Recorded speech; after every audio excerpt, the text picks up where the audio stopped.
انہوں نے یہ اعتراض کر کے قرآن کی حقانیت کو ثابت کر دیا.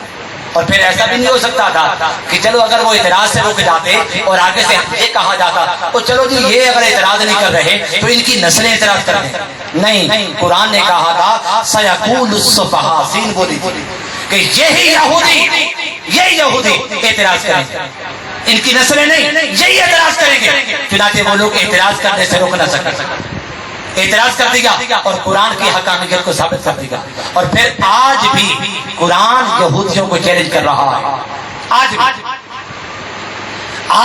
پوری دنیا کے اندر اسلام کے سب سے بڑے مخالف یہودی ہیں، مسلمانوں کے سب سے بڑے دشمن یہودی ہیں. قرآن آج بھی ان کو چیلنج کر رہا ہے. اے رب لن یتمنوا ابدا بما قدمت ایدیہم، اے یہودیوں تم جو چاہو تمنائیں کر لو مگر تم موت کی تمنا نہیں کر سکتے، موت کی تمنا نہیں کر سکتے.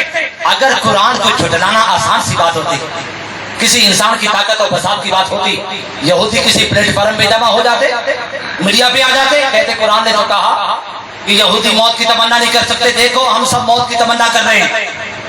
کسی ایک پلیٹ فارم پر 2-4 یہودی بھی جمع ہو کر یہ کہہ دیتے تو قرآن جھوٹا ثابت ہو جاتا. مگر قرآن کو جھٹلانا چونکہ ان کی طاقت و بساط میں نہ تھا، نہ ہے، نہ ہو سکتا تھا، اس لیے وہ آج 1400 سال گزر گئے موت کی تمنا نہیں کر سکے. اور پھر نہ صرف یہودیوں کو چیلنج، ہر انسان کو چیلنج.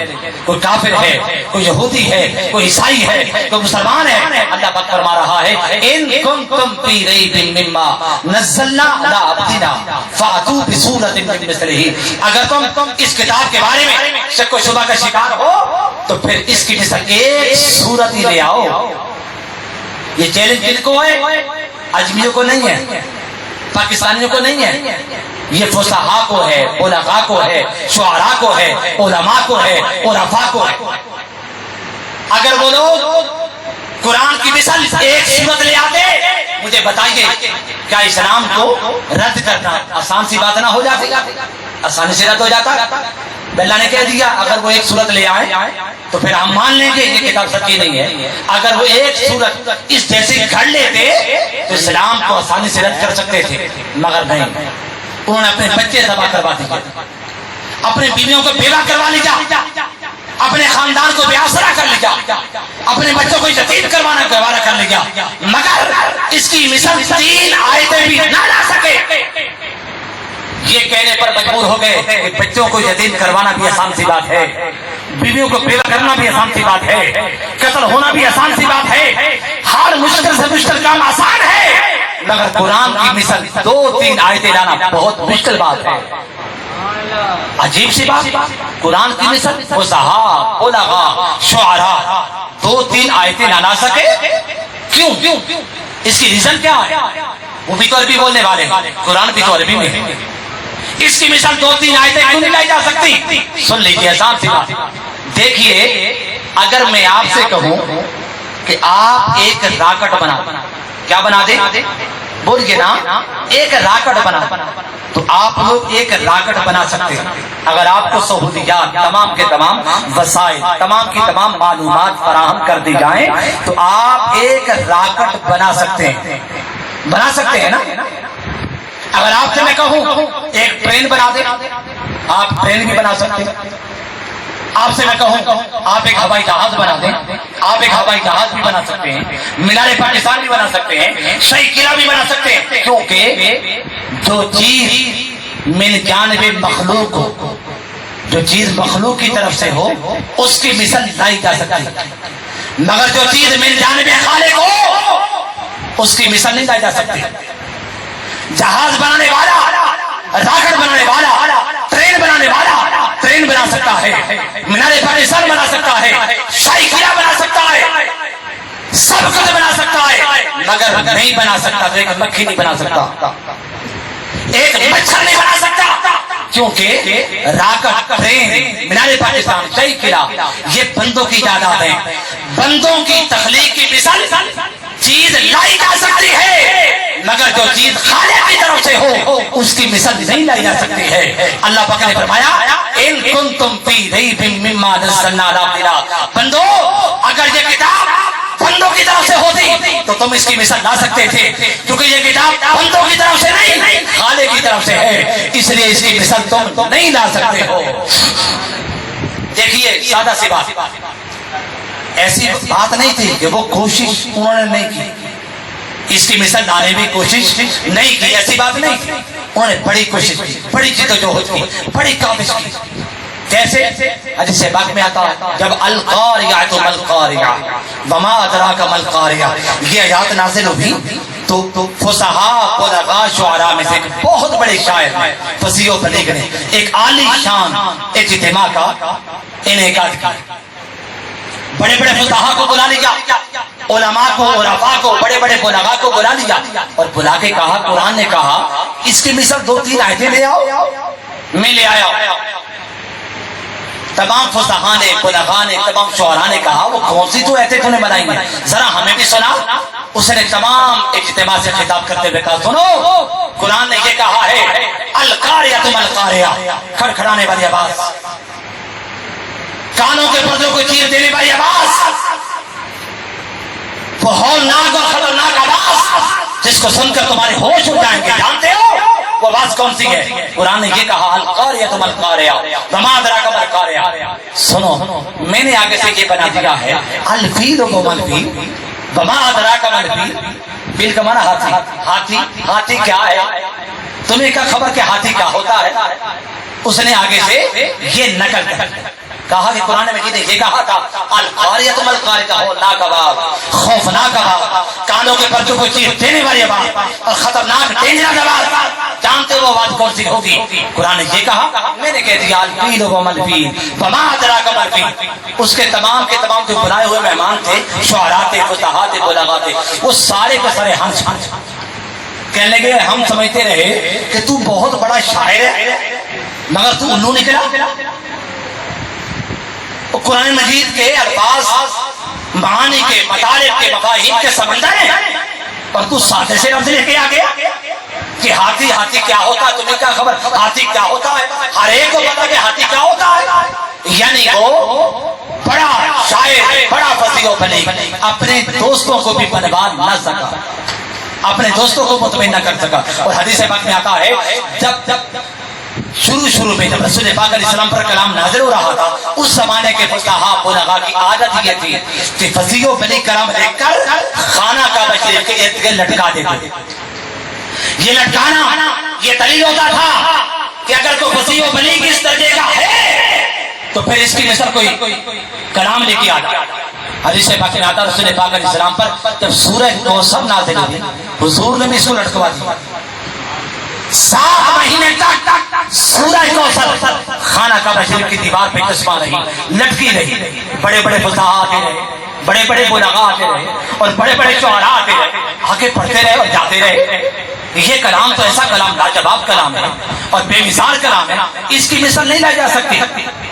اینڈ میں ایک بہت بڑا شاعر آ گیا، ایک انتہائی فصیح و بلیغ شاعر آیا، اس نے جب پڑھا انا آتیناک الکوثر فصلی لربک وانحر ان شانئک هو الابتر، جب پڑھا اس نے اینڈ میں لکھ دیا ما ھذا کلام البشر، یہ کسی انسان کا کلام ہے ہی نہیں۔ پھر عرصہ دراز تک یہ چیلنج برقرار رہا، یہ انا آتیناک الکوثر جو ہے کلام یہ کسی انسان کا کلام نہیں ہے۔ پھر عرصہ دراز کے بعد کوئی اور بڑا فصیح و بلیغ شاعر آیا، اس نے لکھا کہ یہ جو پہلی 3 آیتیں ہیں انا اعطیناک الکوثر فصلی لربک وانحر ان شانئک هو الابتر، یہ تو اللہ کا کلام ہے، کسی انسان کا کلام نہیں ہے۔ مگر چوتھا جو جملہ ہے کہ ما ھذا کلام البشر، یہ کسی انسان کا کلام، یعنی وہ سارے کے سارے مجبور ہو گئے یہ کلام کسی انسان کا کلام نہ ہے نہ ہو سکتا ہے۔ جب وہ یہ کہنے پر مجبور ہو گئے تو پھر انہوں نے مل جل کر یہ کوشش کی کہ کسی نہ کسی طریقے سے کوئی عیب نکالا۔ قرآن کے اندر عیب نکالا، کیا نکالا؟ کہا کہ اس کی 6666 آیات میں سے 3 لفظ غیر فصیح، کیا ہے؟ غیر فصیح۔ 6600 آیات الہیہ میں سے صرف 3 جو لفظ ہیں غیر فصیح و بلیغ درست نہیں ہے. کون سے 3 لفظ؟ ایک حزبا اور ایک لفظ ہے کبا اور ایک لفظ ہے اجا. سارے فصیح و بلیغ الفاظ ہیں مگر یہ 3 لفظ غیر فصیح. یہ عیب نکال دیا. آقا علیہ السلام تک بات پہنچی کہ کفار نے بڑے بڑے فصحاء بلغاء شعراء نے یہ عیب نکال دیا کہ قرآن سارا کا سارا فصیح و بلیغ ہے مگر یہ 3 لفظ غیر فصیح ہے. آقا علیہ السلام نے فرمایا اس بات کا فیصلہ کون کرے گا کہ یہ 3 لفظ بھی کیا ہے فصیح و بلیغ ہیں یا کہ نہیں؟ آگے سے فصحاء بلغاء شاعروں نے کہا، کافروں نے کہا، یہودیوں نے کہا اس بات کا فیصلہ تو ہمارے فلاں علاقے کے جو بڑے شاعر ہیں، بوڑھے شاعر ہیں، جن کی فصاحت و بلاغت، جن کی شاعری، جن کی استعداد، جن کی صلاحیت کا فقہ ہر کوئی مانتا ہے، اگر وہ کہتے تو پھر ہم مان لیں گے. حدیث پاک میں آتا ہے اس بڑے شاعر کو بلایا گیا، بڑے شاعر کو بلایا گیا. چنانچہ وہ مدینہ پاک آ گیا. اب اس کو پتہ نہیں تھا کہ میں یہاں کیوں بلایا گیا. حضور کی بارگاہ میں لایا گیا. حضور نے فرمایا بیٹھ جاؤ. اس بوڑھے سے کہا بیٹھ جاؤ. وہ بیٹھ گیا. حضور نے فرمایا کھڑے ہو جاؤ. وہ کھڑا ہو گیا. فرمایا بیٹھ جاؤ. وہ پھر بیٹھ گیا. فرمایا کھڑے ہو جاؤ. وہ پھر کھڑا ہو گیا. 2-3 دفعہ 4 دفعہ جب حضور نے اس کو بٹھایا اٹھایا نا، وہ بابا غصے میں آ گیا. کہنے لگا تتخذنی حزبا، آپ میرے ساتھ مذاق کر رہے ہیں؟ وانا شیخ الکبار، اور میں بوڑھا شخص ہوں. وہذا من کا اونچا، اور یہ انداز آپ جیسے سنجیدہ شخص سے معجوب ہے، اچھا نہیں لگتا. آپ کی شجاعت جان نہیں ہے. یعنی وہی 3 لفظ جو تھے اس نے بول دیے. اتتخذنی حزبا، انا شیخ الکبار، وہذا من کا اونچا. تینوں لفظ جب اس نے بولے حضور نے مسکرا کے فرمایا انہیں 3 لفظوں کا ہی تجھ سے پوچھنا تھا کہ یہ 3 لفظ فصیح ہیں یا کہ فصیح نہیں ہیں. اس نے کہا کہ سارے الفاظ سے سب سے زیادہ فصیح و بلیغ یہ 3 لفظ ہیں. سبحان اللہ. نعرہ تکبیر، نعرہ رسالت، نعرہ رسالت، عظمت و شان مصطفیٰ. امام جلال الدین سیوطی فرماتے ہیں پہلی جتنی بھی کتابیں دیگر انبیاء پر نازل ہوئی، تورات، انجیل، زبور، دیگر صحیفے، ہر کتاب، ہر صحیفہ عربی زبان میں تھا. کس زبان میں تھا؟ عربی زبان میں تھا. نبی کی زبان عبرانی ہوتی مگر کلام عربی نازل ہوتا. ہر کتاب نازل ہونے والی کتاب کون سی تھی؟ کس زبان میں تھی؟ عربی. پھر وہ نبی اپنی قوم کی زبان میں ترجمہ کرتا، اپنی قوم کی زبان میں ترجمہ کرتا. یعنی قوم کے بعد جب زبان جاتی، کلام جاتا، وہ کلام تو اللہ کا ہوتا مگر زبان لینگویج نبی کی ہوتی، ترجمہ نبی کا ہوتا. مگر یہ قرآن ایک ایسی کتاب ہے کہ یہ کلام بھی اللہ کا ہے اور زبان بھی اللہ کی ہے، لینگویج بھی اللہ کی ہے. اور عجیب بات یہ کہ زبان مصطفیٰ سے 2 کلام نکلتے تھے. ایک کلام کو حضور فرماتے یہ اللہ کا کلام ہے اور ایک کے بارے میں فرماتے یہ میرا کلام. اگر آقا علیہ السلام یہ بات فرماتے تھے کہ یہ سارا کلام میرا کلام ہے، مجھے بتائیے بدر و حنین کے موقع پیش آتے، غزوہ احد کے موقع پر 70 صحابہ کرام شہید ہوتے، فیض کے بازاروں میں آقا علیہ السلام لوگ نوحان ہوتے، اذیتیں آقا علیہ السلام پر آتے. اگر آقا علیہ السلام سارے کلام کو اپنا کلام قرار دے دیتے تو کوئی اذیت، کوئی مصیبت، کوئی پریشانی آقا علیہ السلام کے راستے میں نہ آ سکتی. لیکن آقا علیہ السلام نے اذیتیں اٹھا کر، مصیبتیں اٹھا کر رب کے کلام کو کلام رب کہا اور اپنے کلام کو اپنی بات کہا. کہ امین ہو تو ایسا کہ مصیبتیں بھی اٹھاتا ہے مگر کسی اور کے کلام کو اپنا نہیں، کسی اور کا کلام کہتا ہے. آج کا تو صورتحال یہ ہے لوگ دوسروں کی پوری غزلیں جو ہوتی ہیں اپنی طرف منسوخ کر لیتے ہیں.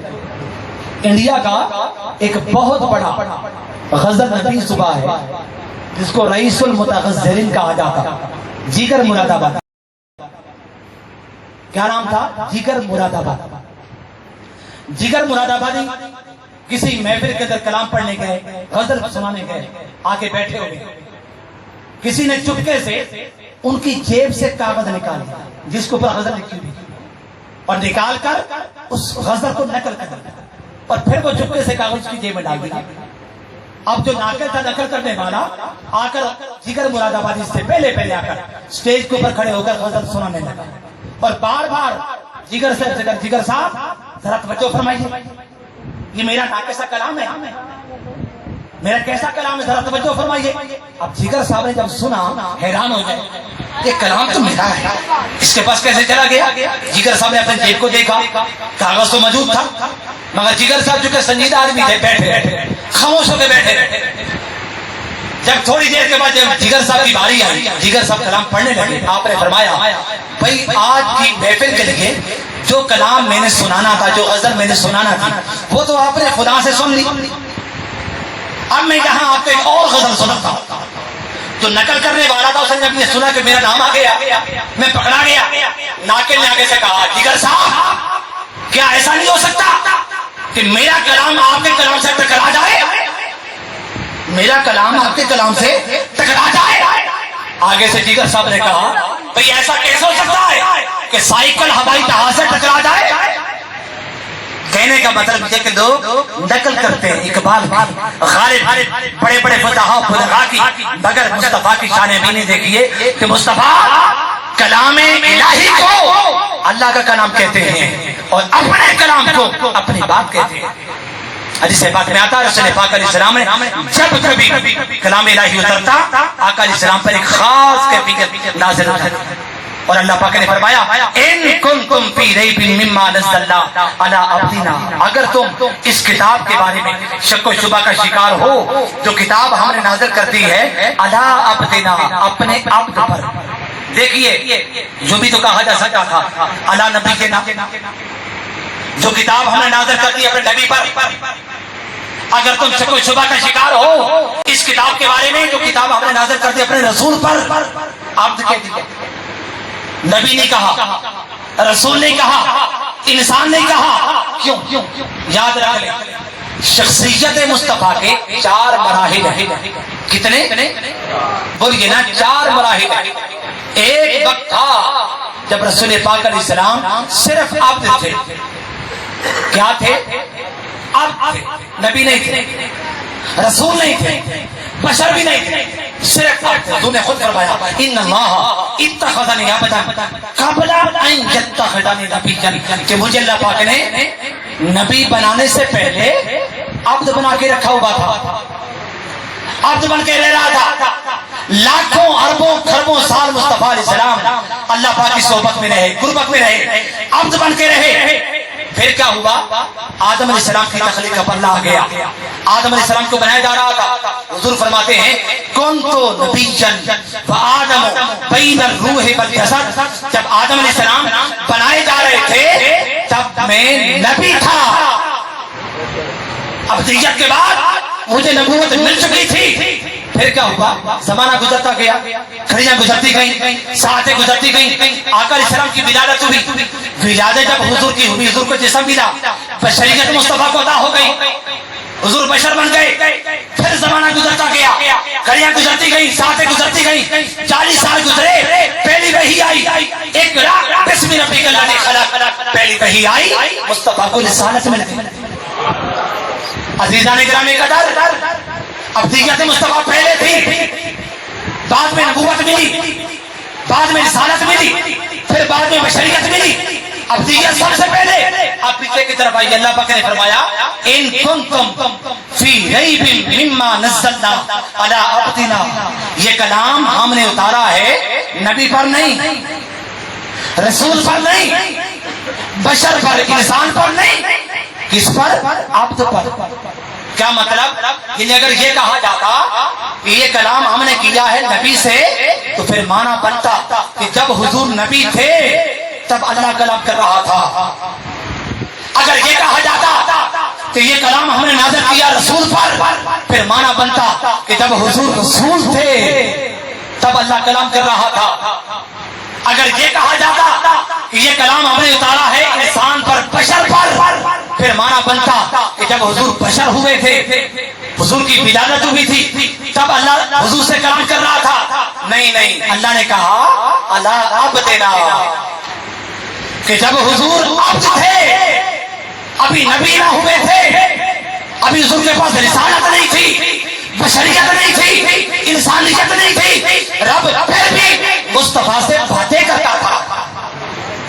ارے تم حضور جیسے کیسے ہو سکتے ہو، یا حضور تمہارے جیسے کیسے ہو سکتے ہیں؟ تم تو بشر ہو، اور تم بشر ہو کر بھی رب سے کلام نہیں کر سکتے۔ ما کان لبشر ان یکلمہ اللہ، کوئی بشر بھی رب سے بات نہیں کر سکتا، مگر مصطفیٰ کی شان یہ تھی وہ بھی بشر بھی نہ ہوئے تھے، نبی بھی نہیں ہوئے تھے، رسول بھی نہیں ہوئے تھے، مگر رب پھر بھی مصطفیٰ سے باتیں کرتا تھا۔ اور پھر دیکھیے، اچھا جب حضور سے رب باتیں کرتا تھا، تب جب حضور ابھی نبی نہ ہوئے تھے تو نبوت کے بعد، رسالت کے بعد پھر وحی کیوں آئی؟ جب پہلے ہی کلام نازل ہو گیا تھا، جب حضور مقام عبدیت پر تھے، قرآن نازل ہو گیا تھا، تو پھر بشریت کے بعد، نبوت کے بعد، رسالت کے بعد کلام نازل کیوں ہوتا رہا؟ سن لیجئے، کلام صرف کلام الہی جو ہے صرف الفاظ کا نام نہیں ہے، بلکہ الفاظ اور معانی دونوں کے مجموعے کا نام ہے۔ مقام عبدیت پر جب مصطفیٰ فائز تھے، تب اللہ پاک حضور سے دل ہی دل میں بات کرتا تھا، باتیں ہوتی تھی۔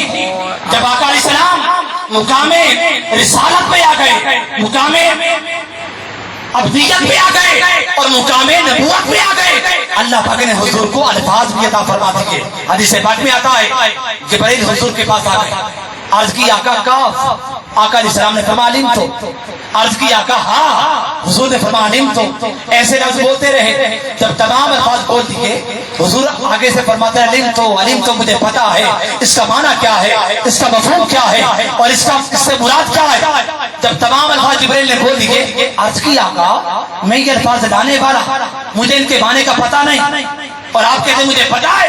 آقا علیہ السلام نے فرمایا جبرائیل یہ خدا اور مصطفیٰ کے درمیان راز کی باتیں یا خدا جانتا ہے یا مصطفیٰ جانتا ہے۔ الغرض عزیزان گرامی قدر، نبوت سے پہلے، رسالت سے پہلے، مصطفیٰ کی بشریت سے پہلے اللہ نے حضور کو اپنا یہ کلام عطا فرما دیا تھا۔ تب جب عطا فرمایا تھا تب معانی کی صورت میں تھا، اور نبوت کے بعد، رسالت کے بعد اور بشریت کے بعد جو کلام عطا فرمایا وہ الفاظ کی صورت میں عطا فرمایا۔ اللہ پاک نے فرمایا ان کنتم فی ریب مما نزلنا علی عبدنا فأتوا بسورۃ من مثلہ۔ آخری بات، اگر تم اس کتاب کے بارے میں شک و شبہ کا شکار ہو تو پھر تم اس کی مثال ایک سورت لے آؤ۔ کس کی مثال؟ کتاب کی مثال نہیں۔ دیکھیے عربی زبان کا یہ قاعدہ کہ جو ضمیر اٹھتی ہے وہ لوٹتی ہے مرجع قریب کی طرف، اگر مرجع قریب نہ ہو تو پھر مرجع بعید کی طرف لوٹتی ہے۔ یہاں من مثلہ ہی ضمیر ہے، اس کا مرجع قریب ما نزلنا نہیں ہے بلکہ علی عبدنا ہے۔ معنی یہ بنتا ہے کہ اگر تم اس کتاب کے بارے میں شک و شبہ کا شکار ہو تو پھر میرے محمد جیسا کوئی محمد لے آؤ، چونکہ تم قیامت تک میرے محمد جیسا محمد نہیں لا سکتے، لہذا مان لو یہ کتاب سچی ہے۔ یہ کتاب کیا ہے؟ سچی ہے۔ اور پھر دیکھیے علی عبد نہیں کہا، علی عبد نہ کہا، عبد نہیں کہا، عبد اور ہوتا ہے، عبد دیگر، عبد ہو چیزیں دیگر، عبد ہونا اور بات ہوتی ہے اور عبد ہو ہونا اور بات ہوتی ہے۔ ہم کیا ہیں؟ عبد بندے، کبھی شیطان کے بندے، کبھی اللہ کے بندے، مگر حضور عبد نہیں ہے۔ حضور کیا ہے؟ عبدہ ہے۔ اشہد ان محمدا عبدہ ورسولہ۔ عبد کسے کہتے ہیں؟ عبد وہ ہوتا ہے جو رب کی رضا چاہے، اور عبدہ وہ ہوتا ہے جس کی رضا خود اللہ چاہے۔ وَلَسَوْفَ يُعْطِيكَ رَبُّكَ فَتَرْضَىٰ۔ عبد وہ ہوتا ہے جو اپنی ابدیت میں ناز کرے اور اب تو وہ ہوتا ہے کہ جس کی افضلیت پر خود اللہ ناز کرے. اب تو وہ ہوتا ہے جو رب کی شان بیان کرے, اور اب تو وہ ہوتا ہے جس کی شان خود اللہ بیان کرے. اب تو وہ ہوتا ہے جو خود بنے, اور اب تو وہ ہوتا ہے جس کی خاطر بنایا جائے. معراج کی شب جب حضور عالمِ مقام میں پہنچے, آواز آئی تھی آنا وانت وما سوا ذالک خلقتها لأجلک. میرے مصطفیٰ, میرا مقصود و مطلوب تو ہے. ساری کائنات کو جو میں نے بنایا ہے کسی اور کی خاطر نہیں, تیری خاطر بنایا ہے. اب تو وہ ہوتا ہے جو رب کے قریب ہونا چاہے, اور اب تو وہ ہوتا ہے جس کو رب خود قریب کرے. ثم دنا فتدلى, ابو اور آ جا, اور قریب ہو جا, اور قریب ہو جا. اب تو وہ ہوتا ہے جو خود چل کر اس کی بارگاہ میں جائے, اور اب تو وہ ہوتا ہے جس کو رب خود بلائے. معراج کی شب حضور عشاء کی نماز پڑھ کے سو گئے تھے کہ میں تو سو رہا ہوں, جس نے بلانا ہوگا وہ خود بلا لے گا. اب وہ ہوتا ہے جس پر رحمتوں اور کرم نوازیوں کی جو بارش ہو, اس کا علم ہر ایک کو. آدم کے جو فضائل ہیں ہر ایک کو پتہ, نوح کے جو فضائل ہر ایک کو خبر. اب وہ ہوتا ہے جس پر کرم نوازیوں اور رحمتوں کی جو بارش ہوئی ہو, اس کا علم ہر ایک کو ہو. مگر اب تو وہ ہوتا ہے کہ جس کی شان کی خبر ہر ایک کو نہ ہو. فَأَوْحَىٰ إِلَىٰ عَبْدِهِ, بس تو جانتا ہے یا ہم جانتے ہیں. اب تو وہ ہوتا ہے جو دیدار خدا بندی کی تمنا کرے کہ مولا مجھے دیدار کرا, میں تجھے تکنا چاہتا ہوں. جب آپ آئے لن ترانے, تو تک نہیں سکتا. مگر آپ تو وہ ہوتا ہے جو سویا ہو, دیدار کی تمنا بھی نہ کرے, مگر رب بلا کر ایک بار نہیں, دو بار نہیں, 11 بار دیدار کراتے.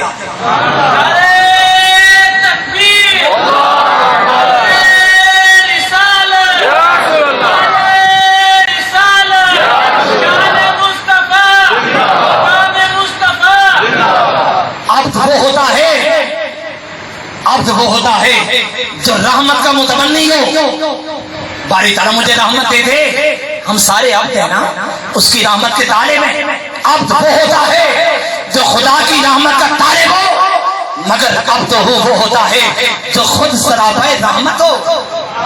وما ارسلناک الا رحمۃ للعالمین. اب وہ ہوتا ہے جو اپنے معاملات کا خود ذمہ دار ہو, ہم جو عمل کرتے ہیں خود ذمہ دار ہیں.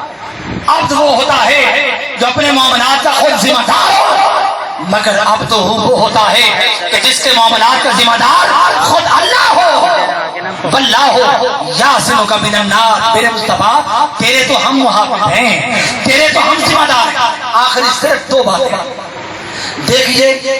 لوگ یہ کہتے ہیں او جی حضور کو ابدیت کے اعتبار سے ہم آقا علیہ السلام کیسے, نبوت کے اعتبار سے یا رسالت کے اعتبار سے نہیں, صرف ابدیت کے اعتبار سے. حضور بھی عبد ہیں, ہم بھی عبد ہیں. میں سادہ سی بات کرتا ہوں, منطقی اعتبار سے 3 اعتبار بنتے ہیں. یا تو آقا علیہ السلام کی ابدیت ہماری ابدیت ایک جیسی ہوگی, یا آقا علیہ السلام کی ابدیت اعلیٰ ہوگی اور ہماری ابدیت کیا ہوگی, ادنا ہوگی, یا پھر معاذ اللہ ہماری ابدیت اعلیٰ ہوگی اور حضور کی ابدیت کیا ہوگی, اتنا ہوگا. 3 اعتبار منطقی اعتبار سے بنتے ہیں. اگر پہلا اعتبار لیں کہ ہماری ابدیت حضور کی ابدیت ایک جیسی ہے, حضور کو تو نبوت عطا کی گئی, حضور کو تو رسالت ملی, حضور کے سر انور پر تو تاج ختم نبوت رکھا گیا. ارے نادان, اگر تیری ابدیت حضور کی ابدیت جیسی تھی تب حضور کو شانیں مل رہی تھی, تو تو کہاں چھپا ہوا تھا, تو کدھر گیا ہوا تھا. اور اگر تو یہ کہے اور حضور کی ابدیت اعلیٰ ہے ہماری ابدیت ادنا ہے, تو پھر تو ہمسری کے برابری کے خواب کیوں دیکھتا رہتا ہے. پھر حضور جیسے ہونے کا تیرے سر پر جنون کیوں تاری دیتا ہے. اور اگر تو یہ کہتا ہے کہ معاذ اللہ ہماری ابدیت اعلیٰ ہے اور حضور کی ابدیت کیا ہے, ادنا ہے, تو پھر تجھے ادنا کیوں بنا دیا گیا. اگر تیری ابدیت اعلیٰ تھی نبوت بھی تو تجھے ملنا چاہیے تھی, رسالت بھی تو تیرے پاس ہونا چاہیے تھی. جب تو اعلیٰ تھا تو تجھے ادنا کیوں بنا دیا گیا؟ کچھ لوگ کہتے ہیں وہ جی نہیں جی نہیں, تمام انسان آپس میں بھائی بھائی ہیں. یوں بولتے ہیں جیسے خوبت کی مربت کی بڑی فضا ہموار کر رہے ہیں, اور پھر ایسا سے کہہ دیتے ہیں نبی بھی انسان ہے, نبی بھی انسان ہے. میں سادہ سی بات کروں گا, اچھا تمام انسان آپس میں بھائی بھائی ہیں, ابو جہل انسان نہیں تھا, ابو لہب انسان نہیں تھا, فرعون انسان نہیں تھا, حامان انسان نہیں تھا, شداد کا انسان نہیں تھا. ارے نادان, قانون تو نے بنایا تھا تاکہ دنیا نبی کو اپنا بھائی کہہ سکے, مگر اسی قانون نے تجھے اپنے شکنجے میں لے لیا, تجھے ابو جہل کا بھائی بنا دیا, تجھے حامان کا بھائی بنا دیا, تجھے فرعون کا بھائی بنا دیا, تجھے شداد کا بھائی بنا دیا. یعنی حضور کی ذات ایک ایسی ذات ہے کہ جو شخص حضور کی ذات کے اندر عیب نکالنا چاہے گا, عیب حضور کی ذات سے نہیں نکلے گا, وہ خود عیب نکالنے والا اسی عیب کے ساتھ معجوب ہو جائے گا. اور کچھ لوگ کیا کہتے ہیں, وہ نہیں جی نہیں, وہ چکے بڑے ہیں, وہ ہمارے بڑے بھائی اور ہم ان کے کیا چھوٹے بھائی. کچھ لوگ کہتے ہیں کہ آقا علیہ السلام اللہ نے عظمت دے دی, فضیلت دے دی, شان دے دی, وہ ہمارے بڑے بھائی ہوئے, ہم ان کے چھوٹے بھائی ہوئے. میں سادہ سی بات کروں گا, دیکھیے انسانیت ہر ایک میں برابر ہوتی ہے. انسان ہونے کے ناطے سے نہ کوئی بڑا ہوتا ہے نہ کوئی چھوٹا ہوتا ہے. انسانیت جتنی بچے میں ہوتی ہے اتنی ہی بوڑھے میں ہوتی ہے, جتنی مرد میں ہوتی ہے اتنی ہی عورت میں ہوتی ہے. انسانیت کے ناطے سے کوئی نہ کسی سے بڑا ہوتا ہے, کوئی نہ کسی سے چھوٹا ہوتا ہے. بڑا ہونا یا چھوٹا ہونا انسانیت کے ناطے سے نہیں ہوتا, رشتے کے ناطے سے ہوتا ہے. باپ کا رشتہ بڑا ہے, باپ بڑا ہوتا ہے, بھائی کا رشتہ چھوٹا ہے, بھائی چھوٹا ہوتا ہے. انسانیت کے ناطے سے کوئی کسی سے نہ بڑا ہوا ہے نہ ہو سکتا ہے. پیچھے کی طرف آئیے. اے نادان انسان, تیرا تو نبی سے کوئی رشتہ بھی نہیں, اور تو نبی سے چھوٹے بڑے ہونے کی بات کرتا پھرتا ہے. ارے جن کے رشتے تھے وہ نبی سے رشتہ جوڑتے نہیں تھے. کبھی آپ نے سنا تھا کہ سیدہ کائنات نے یہ بات کہہ دی کہ کالا بھی میرے باپ نے کہہ دیا. کبھی مولا علی شیر خدا نے یہ بات کہی تھی کہ کالا اخی میرے بھائی نے یہ بات کہہ دی. کبھی سیدہ عائشہ صدیقہ نے یہ بات کہی تھی کہ کالا زوجی میرے شوہر نے کہہ دیا. ارے جن کے رشتے تھے وہ رشتے مٹاتے رہے. نادان, تیرا تو رشتہ بھی نہیں اور تو رشتہ بناتا پھرتا ہے, تو نبی سے رشتہ بناتا ہے. سن, جب تک رشتہ داروں نے رشتہ داری کی اینک اپنی آنکھوں سے اتاری نہ تھی تب تک مومن نہیں ہوئے تھے. عبداللہ ابن عباس, حضرت عباس, حضرت امیر حمزہ جب تک نبی کو اپنا بھتیجا سمجھتے رہے تھے تب تک کافر رہے. جب انہوں نے رشتہ داری کہنے کو ڈال کر محمد مصطفیٰ کو بھتیجا کہنے کے بجائے آقا کہا تو مومن ہو گئے. ابو جہل, ابو لہب, چونکہ رشتہ داری کہنا انہوں نے اتاری نہ, ساری زندگی حضور کو بھتیجا بھتیجا کہتے رہے, اس لیے یہ لوگ کافر رہے. جب تک رشتہ داری کی اینک اتارو گے نہیں مومن نہیں ہو سکتے ہو. ابو الحسن خرقانی سے کسی نے کہا ذرا یہ تو بتا دیں باجدید بستامی کو جو کوئی بھی دیکھتا تھا مسلمان ہو جاتا تھا. حضرت سیدنا باجدید بستامی کو جو کوئی بھی دیکھتا تھا مسلمان ہو جاتا تھا. کیا بات ہوئی؟ ابو جہل نے حضور کو دیکھا, ابو لہب نے حضور کو دیکھا مگر مسلمان نہ ہوئے. اس کی وجہ کیا تھی؟ آگے حضرت سیدنا ابو الحسن خرقانی نے فرمایا ابو جہل نے, ابو لہب نے محمد رسول اللہ کو نہیں دیکھا تھا, انہوں نے محمد ابن عبداللہ کو دیکھا. وہ چونکہ بھتیجا بھتیجا کہتے رہے تھے, رشتہ داری کے اینک پہنے ہوئے تھے, اس لیے مومن نہ ہوئے تھے. مگر ابو بکر نے, حضرت عباس نے, حضرت امیر حمزہ نے اپنے رشتہ داری کے اینک کو اتار دیا تھا. بھتیجا نہیں کہتے تھے, آقا کہتے تھے, تب مومن ہو گئے تھے. عزیزان گرامی قدر, جو رشتہ ابو جہل نے, ابو لہب نے حضور سے بنایا تھا آج ان کی اولاد یہ رشتہ قائم کیے ہوئے ہے. کیسے قائم کیے ہوئے؟ دیکھیے سادہ سی بات، میرا جو بھتیجا ہے میرے بیٹے کا کیا لگے گا بتائیے؟ بھائی لگے گا. جو میرا بھتیجا ہوگا وہ میرے بیٹے کا کیا بنے گا؟ بھائی ہوگا.